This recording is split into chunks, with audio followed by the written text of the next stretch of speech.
The Red Sea is becoming increasingly dangerous for commercial shipping as Houthi rebels in Yemen escalate attacks on vessels they claim are linked to Israel or the West. In just the last few days, two ships have been hit by missiles, leaving three people dead. The Magic Seas and Eternity Sea. Eternity Sea was hit, boarded, and blown up. The Houthis have also shared a video of the attack. They even claim to have provided a medical facility to the crew, but the US claims that they were kidnapped. The second ship was struck by drones and rockets propelled by grenades. 10 people have been rescued and search for other survivors is on.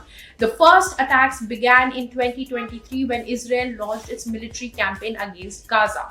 The Houthis have attacked over 70 vessels since November 2023. It started in solidarity with Gaza and the attacks became more and more frequent in 2024. They briefly stalled aid for a month or two after a deal with US, but now they have started again. The attacks are a part of broader campaign by Iran-backed Houthi rebels who say they are targeting ships affiliated with Israel in protest against its war in Gaza. But in reality, the strikes have increasingly endangered ships with little or no direct connection to the conflict, raising the stakes for global shipping. The impact is now on the world. Global shipping companies must now make a choice. Use the Red Sea route and just hope to reach the port in one piece, or choose an alternative route which is more costly. The Red Sea and particularly the Suez Canal is one of the most important trade routes in the world. About 12% of all global trade flows through this route. Goods ranging from energy and grain to electronics and household items. Now, with the Houthis threatening any ship that they see as hostile, many major shipping companies are avoiding the Red Sea route entirely. That means that vessels must now reroute around Africa's Cape of Good Hope, and this detour adds 6,000 kilometers and 10 to 14 days of travel time. The cost?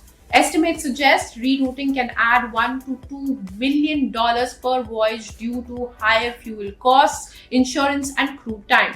And multiply that across hundreds of ships per month, and the impact on the global economy becomes enormous. Delays and costs will trickle down to customers with slower deliveries, higher freight rates, and price spikes on certain goods. Western natives, including the US and European partners, have deployed warships in the region in an effort to protect commercial vessels. But the Houthis are continuing to launch strikes, and the threat is not showing any signs of easing. Billions of dollars in trade are now in limbo as the crisis in Red Sea has gone from a regional conflict to a global economic risk. If you like this video, then like, share and subscribe to ET Now.